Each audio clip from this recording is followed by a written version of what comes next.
이번 영상에서는 중복조합에 대해서 배울 텐데요. 중복조합에 들어가기 전에 먼저 조합을 복습해 봅시다. 서로 다른 n개에서 순서를 생각하지 않고 r개를 택하는 것을 n개에서 r개를 택하는 조합이라고 해요. 네, 순열과 조합의 차이는 순서를 생각하고 생각하지 않고의 차이가 있겠죠. 순서를 생각하지 않고 r개를 택하는 것은 조합입니다. 자, 조합은 기호로 NCR로 나타나기로 했고 이것을 계산하는 방법은 NPR, 순열의 수를 R 팩토리알로 나누어 주는 것이에요. 그래서 R 팩토리알 곱하기 n-R 팩토리알 분의 n 팩토리알 이렇게 계산하는 것이 되겠네요. 자, 조합의 수를 계산하기 위해서 우리가 몇 가지 약속을 했었는데 NCN, n개에서 n개 전부 다를 택하는 조합의 수는 1이라고 약속을 했고요. NC0, n개에서 하나도 택하지 않는 것의 조합의 수는 1이라고 약속했습니다. 그리고 NCR을 계산한 결과와 NCn-R을 계산한 결과는 같습니다. 자, 이것은 우리가 계산을 좀 더 편하게 할 때 사용을 하는데요. 자, 예를 들어 9C7의 값을 계산은 9C 9-7의 값인 9C2로 바꾸어서 계산을 하는 것이죠. 9C7을 계산하는 것보다는 9C2를 계산하는 것이 더 편하기 때문에 우리가 이렇게 바꾸어서 계산해 줍니다. 그럼 중복조합이라는 것은 무엇일까요? 한마디로 말한다면 중복을 허용하여 만든 조합이 중복조합입니다. 자, 서로 다른 n개에서 중복을 허용하여 r개를 택하는 것을 중복조합이라고 하고 그것을 기호로는 NHR, H를 써서 나타냅니다. 자, NHR은 n 더하기 r-1 CR 이렇게 조합의 수로 바꾸어서 계산을 하게 됩니다. 이때 우리가 주의해야 할 것은 NHR이 이 앞에가 n 더하기 r-1 CR로 바뀐다는 것을 주의해서 우리가 식을 만들어야겠죠? 자, 이제부터 왜 NHR의 계산법이 n 더하기 r-1 CR과 같은지 한번 알아보도록 할게요. 자, 나에게 세 가지 종류의 라면이 있다라고 생각해 볼게요. 자, 매번 이름을 쓰면 귀찮으니까 우리 A라는 라면은 안성탕면이라고 약속을 하고 B라는 라면은 진라면이라고 약속을 하고 C라는 라면은 삼양라면이라고 약속을 해봐요. 자, 안성탕면, 진라면, 삼양라면은 봉투에 들어있을 때는 구분이 가능하지만 끓여 놓으면 서로 구분하기가 어려운 라면들이죠. 이 세 종류의 라면을 가지고 5그릇의 라면을 끓인다라고 생각해 봅시다. 자, 그러면 나에게 라면 그릇은 몇 개가 필요하죠? 5개의 라면 그릇이 이렇게 필요하게 되겠어요. 자, 그러면 세 종류의 라면을 가지고 5그릇의 라면을 끓인다. 이것이 바로 중복조합의 수가 되겠네요. 기호로 나타내면 어떻게 될까요?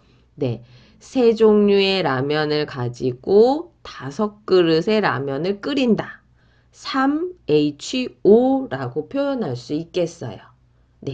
자, 그런데 세 종류의 라면을 가지고 5그릇의 라면을 끓일 건데 내가 안성탕면, 진라면, 삼양라면을 끓여서 그냥 아무렇게나 논다면 어느 게 삼양라면이고 어느 게 안성탕면이고 어느 게 진라면인지 구분할 수가 없잖아요. 그래서 테이블에다가 자리를 구분하는 선을 긋기로 했어요.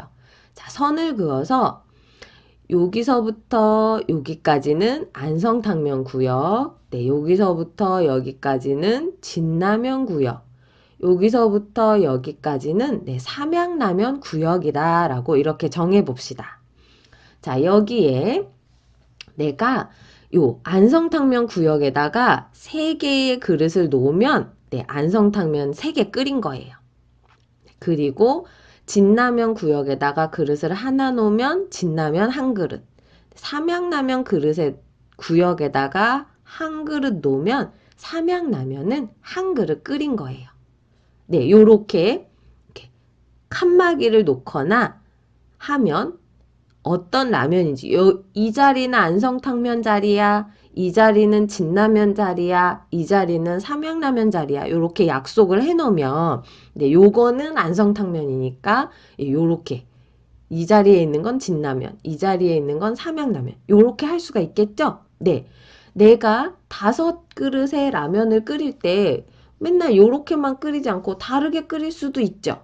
네, 난 오늘은 안성탕면을 한 그릇만 끓이고, 진라면은 2그릇 끓이고, 삼양라면 2그릇 끓이겠어.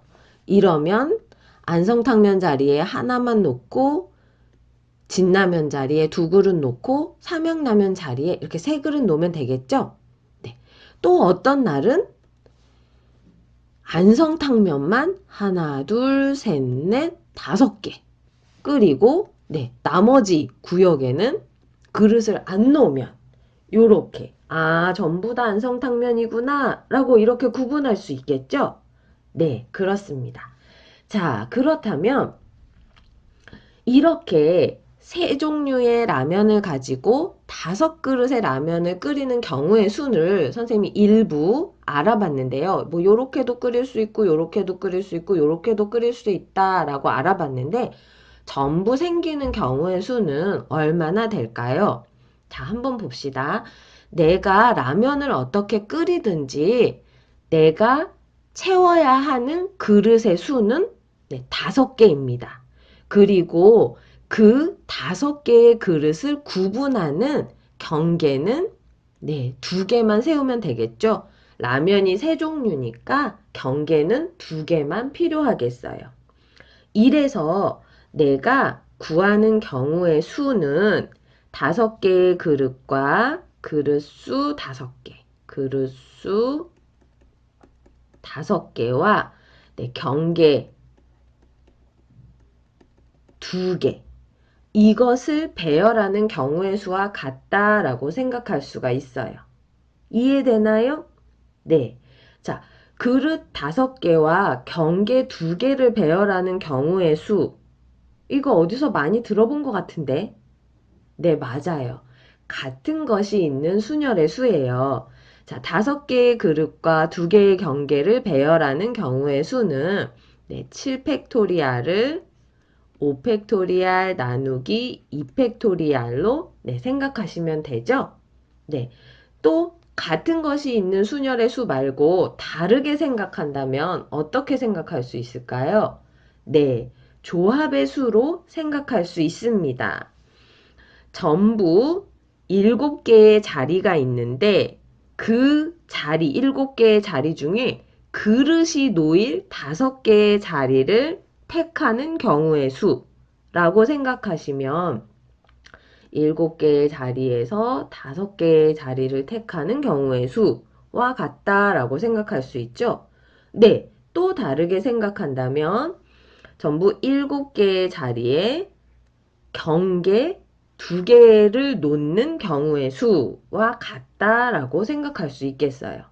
이렇게 3개에서 5개를 택하는 중복 조합의 수는 요렇게 같은 것이 있는 순열의 수로 계산하는 것, 그리고 7개에서 5개를 택하는 조합으로 계산하는 것, 7개에서 2개를 택하는 조합으로 계산하는 것과 같습니다. 네, 그래서 3H5를 그릇의 수는 5이고 R이고, 네, 그릇의 수를 R이라고 생각하면 R이 되는 거고, 라면의 종류를 구분하는 경계의 수는 라면의 수, n보다 하나 적으면 되는 거죠. 네, 그래서 경계의 수는 n-1개. 그래서 3-1 더하기 5C5라고 계산할 수 있는 것입니다. 그래서 이거 계산하면 이건 7C5가 되고 7C5는 네, 7C2와 계산하는 것이 같게 되는 거죠. 여러분 이해되나요? 네. 자, 선생님이 n과 r을 써서 다시 한번 정리해 줄게요. 자, n, h, r. n개에서 r개를 뽑는 중복 조합의 수는 n가지 종류의 라면을 가지고 r개의 그릇을 끓이는 것과 r개의 그릇을 채우는 것과 같습니다. 네, 이때 경계의 수는 몇 개 생기죠? 네, n-1개가 생기고 그릇은 r개의 그릇이 생깁니다. 여기에 내가 그릇 놓을 자리 r개를 택하는 것과 같다라고 생각하시면 되겠어요. 그래서 여기 n-1 플러스 r을 네, n 더하기 r 마이너스 1 c r이라고 네, 정리해서 쓴 것이에요. 이해되나요? 네, 요렇게 n, h, r은 왜 n 더하기 r 마이너스 1c r이 되는지 알아보았어요. 자, 그러면 이제부터 중복조합의 문제들을 한번 풀어보도록 할게요. 자, 중복조합의 대표적인 문제로 네, 이렇게 방정식의 해를 구하는 문제를 생각할 수 있어요. 방정식 x 더하기 y 더하기 z는 9에서 x, y, z가 모두 음이 아닌 정수인 해는 몇 개나 될 수 있습니까? 라고 물어봤을 때 네, 우리는 그냥 생각해 본다면 뭐 x가 7이고 y가 1이고 z 1. 네, 요런 해를 생각해 볼 수 있죠? 그리고 뭐 x가 5고 y는 4고 z는 0. 네, 음이 아닌 수라고 했으니까 0도 될 수 있는 거 이해되죠? 네, 요런 식의 해도 생각해 볼 수가 있어요. 자, 이것을 중복조합으로 표현한다면 어떻게 표현할 수가 있나요? 네, 세 가지 종류의 라면을 가지고 네, 9그릇을 끓이는 것과 같다라고 생각할 수 있죠. 네, 3H9라고 생각할 수 있어요. 3H의 9는 어떻게 계산하기로 했나요? 네, 3 더하기 9 마이너스 1 C9로 계산하기로 했죠. 네, 그러면 이거는 3 더하기 9 마이너스 1이니까 이거 11C9가 되네요. 11C9는 네, 11C2와 같습니다. 11C2는 11 곱하기 10을 네, 2로 나누는 것이니까 이거는 55 이렇게 된다고 할 수 있네요. 되죠? 네, 중복조합을 이용해서 할 수 있겠죠? 자, 그러면 새 학생 ABC에게 같은 모양의 스티커 6장을 나누어 주는 경우의 수. 네. 학생은 3명인데 스티커가 6장이 있어요. 학생 3명에서 스티커 받을 사람 6명을 고르는 경우의 수와 같겠죠? 네. 중복조합으로 나타낸다면 3, H6이라고 나타낼 수 있어요. 되죠? 네, 이거의 계산법은 3 더하기 6 마이너스 1 C6이라고 계산할 수 있죠? 3 더하기 6 마이너스 1은 8C6이고 이거는 네, 8C2로 계산하시면 되겠어요. 그럼 이거의 계산법은 8 곱하기 7 나누기 2니까 네, 28 8 이렇게 된다라고 할 수 있네요. 자, 다항식의 전개식에서 지금 서로 다른 항의 개수가 몇 개이냐 이런 문제가 나왔는데요. 자, x 더하기 y 더하기 z의 5제곱 이거는 좀 너무 복잡하니까 선생님 좀 더 단순한 거 한번 생각해 볼게요. 자, a 더하기 b의 제곱을 생각해 볼게요. 이거 전개하면 a제곱 더하기 2ab 더하기 b의 제곱. 네, 요 앞에 개수 빼고 서로 다른 항은 a제곱항, ab항, b의 제곱항 이렇게 세 개가 된다는 거 보이죠? 네, 하나만 더 써볼게요. a 더하기 b의 세제곱을 생각해 볼게요. 이거는 a의 세제곱 더하기 3a제곱 b 더하기 3ab의 제곱 더하기 b의 세제곱 이렇게 서로 다른 항은 a 세제곱항 a제곱 b a b제곱항 네, b의 세제곱 이렇게 4개가 있다는 걸 알 수가 있어요. 자, 잘 한번 관찰해 보도록 합시다. a제곱항은 문자가 들어갈 수 있는 자리가 2개인데 그 2개를 다 a로 채웠다라고 생각할 수 있어요. 이해되나요? 네, 그럼 ab항은 문자가 들어갈 수 있는 자리가 2개인데 하나는 a, 하나는 b로 채웠다라고 생각할 수 있고 b제곱항은 문자가 들어갈 수 있는 자리가 2개인데 둘 다 b로 채웠다라고 생각할 수 있죠. 네, 내가 택할 수 있는 문자는 2개고 채울 수 있는 자리도 2개입니다. 그러면 이거는 EH2라고 생각할 수가 있는 거죠. 이해돼요? 네, 택할 수 있는 문자는 전부 2개가 있고 그 중에 나는 2개의 문자를 택하는 것이니까 이렇게 나타낼 수 있어요. 그러면은 이거는 계산법이 2 더하기 2 마이너스 1이니까 3C2가 되어서 3C2는 3입니다. 이렇게 3개의 다른 항이 생기는 거 보이죠? 네. 자, 그러면 여기 밑에서도 해볼게요. a 세제곱 항은 채워야 되는 자리가 몇 개? 네, 3개인데 그 전부를 다 a로 채웠다라고 생각할 수 있어요.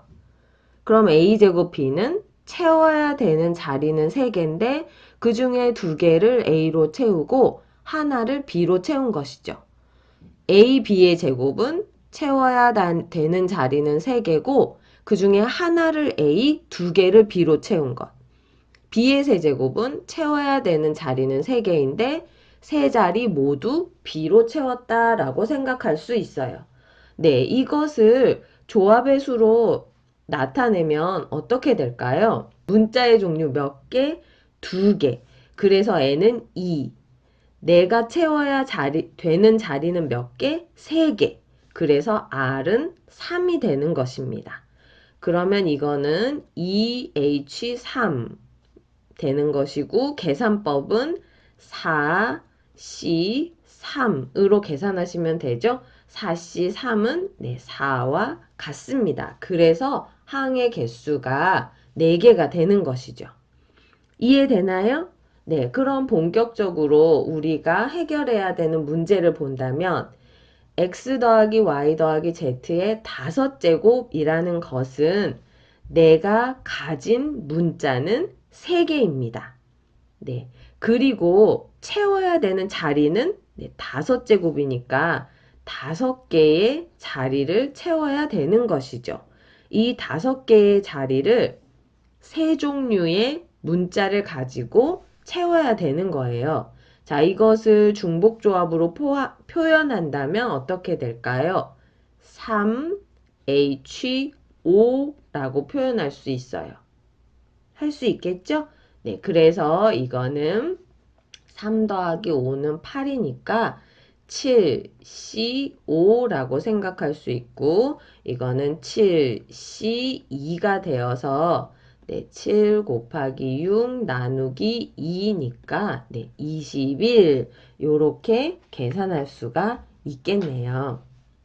중복조합의 유형에서 또 많이 나오는 문제가 함수의 개수를 구하는 문제인데 여러분이 함수 자체를 어렵게 생각하니까 무조건 이 문제는 어려워 라고 생각할 수 있는데요. 우리 차근차근 한번 구해보도록 할게요. 자, 두 집합 A와 B가 있습니다. A는 원소가 1, 2, 3이고요. B는 원소가 1, 2, 3, 4, 5예요. 자, I는 A의 원소이고 J도 A의 원소입니다. 그런데 I와 J의 대소관계가 이렇게 될 때 그들의 함수값의 대소관계는 이렇게 된다라고 말하고 있어요. 이것을 만족시키는 함수 G의 개수는 몇 개입니까? 했어요. G는 A에서 B로 가는 함수입니다. 자, 그러면 한번 함수를 이렇게 써볼게요. 여기에는 집합 A, 원소는 1, 2, 3이 있습니다. 여기는 집합 B가 있죠. 원소는 1, 2, 3, 4, 5가 있어요. 네. 자, 그러면 여기서 말하는 조건대로 한번 화살표를 날려볼게요. 자, 먼저 A에서 1이 B로 대응될 때 한번 A가 1로 화살을 쐈다라고 생각해 볼게요. 자, 그러면 그 다음 차례인 2는 화살을 어디로 날릴 수 있을까요? 다른 곳 지금 GI의 함수값인 1의 함수값인 1보다 큰 곳으로 날려도 되지만 같은 곳으로 여기 같다라고 되어 있으니까 같은 곳으로 날려도 되겠어요. 이 역시 1로 화살을 날릴 수 있구나 라고 생각을 할 수가 있겠네요. 자, 그러면 3이 화살을 날린다고 생각해 봅시다. 3도 역시나 다른 곳으로 다 날릴 수 있는데 1과 2와 같은 값으로 날려도 됩니다. 2가 간 곳으로 날려도 되니까 이렇게 세 개 모두 1로 이렇게 대응되는 것도 괜찮다라는 뜻이에요. 이 뜻이 그런 뜻입니다. 여러분 이해되나요? 네. 자, 그럼 이것을 오늘 배운 중복조합과 연관지어서 생각해 본다면 이건 어떻게 생각하면 될까요? 우리가 선택할 수 있는 서로 다른 것의 개수는 전부 몇 개? 5개입니다. 그리고 거기서 같은 값으로 가도 되기 때문에 중복해서 선택할 수 있어요. 몇 개를 선택하면 되는 거죠?